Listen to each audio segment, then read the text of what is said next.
1 to 4. Mstari wa kwanza hadi 4.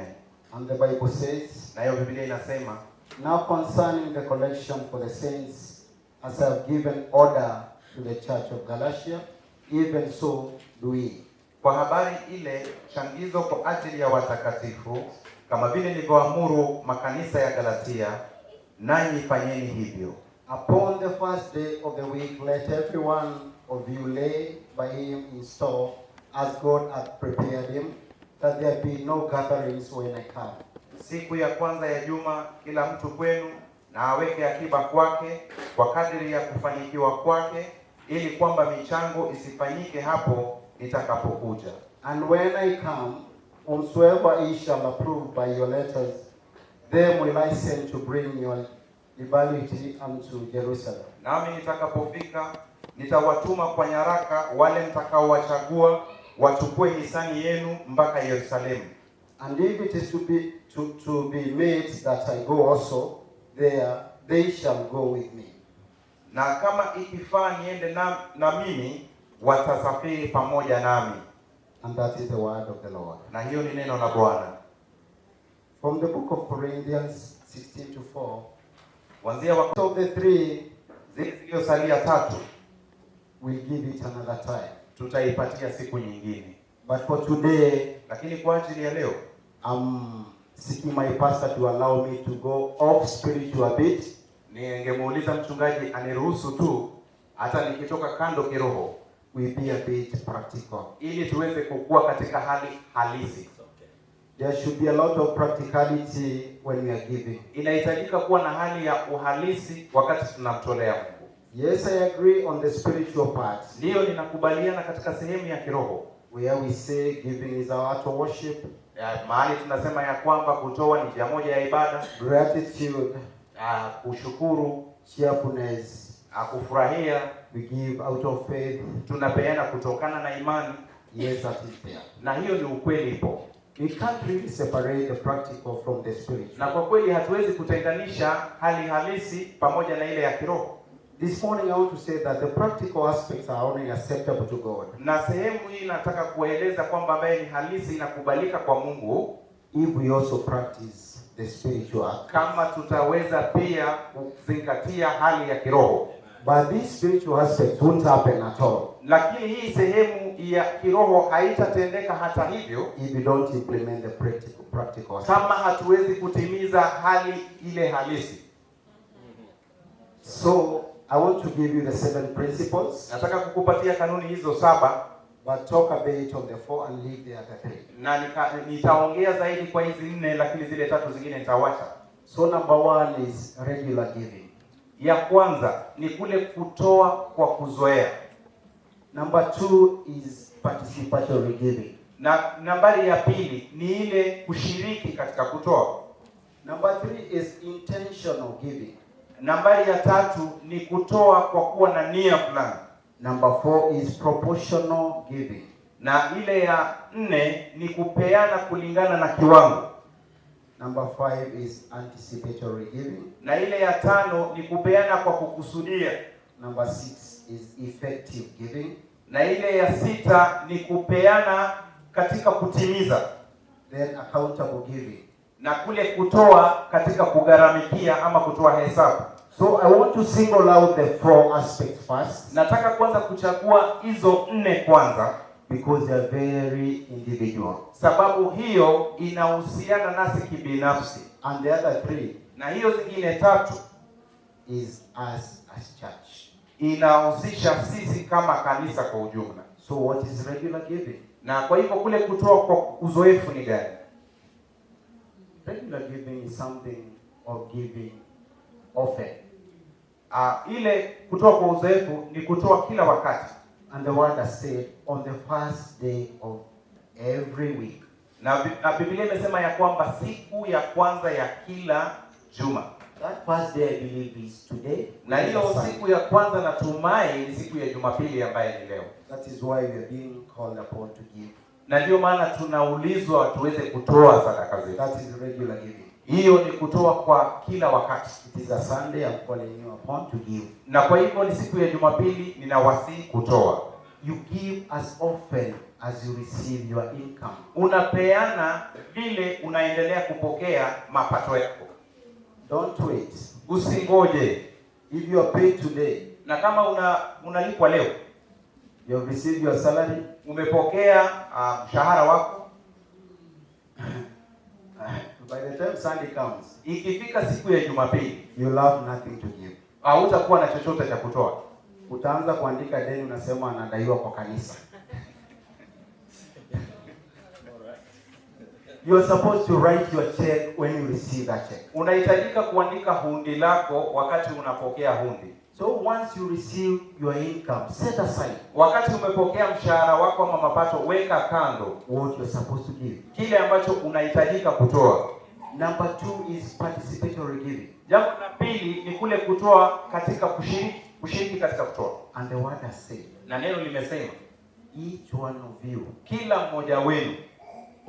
So each one of you, what does it mean? Kwa hivyo kila mmoja wenu ina maana gani? It is everyone. Inamaanisha kila mtu, young, mdogo, old, ule mzee, everyone, kila mtu.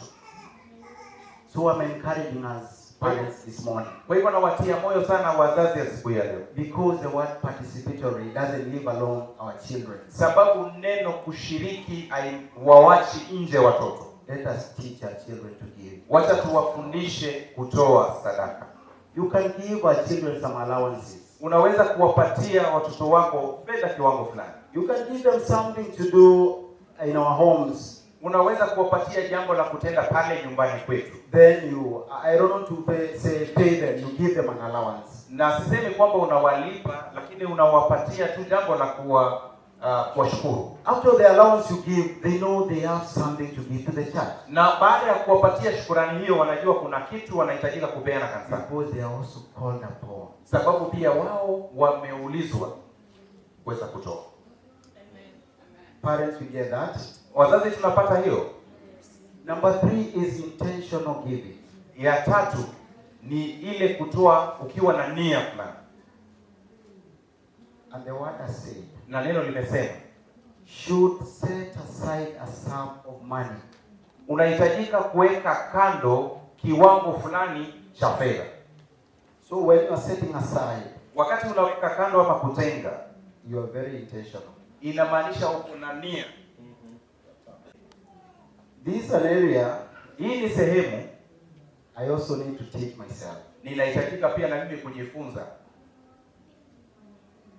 I mentioned that niliweza kutaja kwamba if we look at ourselves, tukiweza kujitazama, maybe as we encourage, wakati tunaweza kutia moyo, that is when someone is starting to decide what to give. Hapo ndipo mtu anaanza kuamua atatoa nini wakati mnapatiwa neno la himizo. You need to have an intention.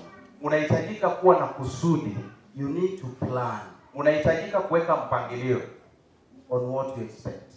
Ya ile ambayo unatarajia. When someone gets pregnant today, na kama mtu leo atakuwa mjamzito, they know by 9 months, wanajua baada ya miezi 9 they are supposed to do something. Wanahitajika kufanya kitu. So they have a plan. Kwa hivyo wanakuwa na mpangilio.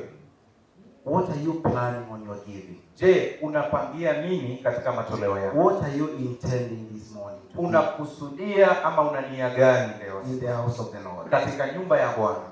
I mentioned earlier, nikaweza kutaja hapo awali, that Christians we have, I don't want to say it's a problem.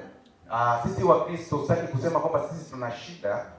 Yes, I've carried a lot of notes.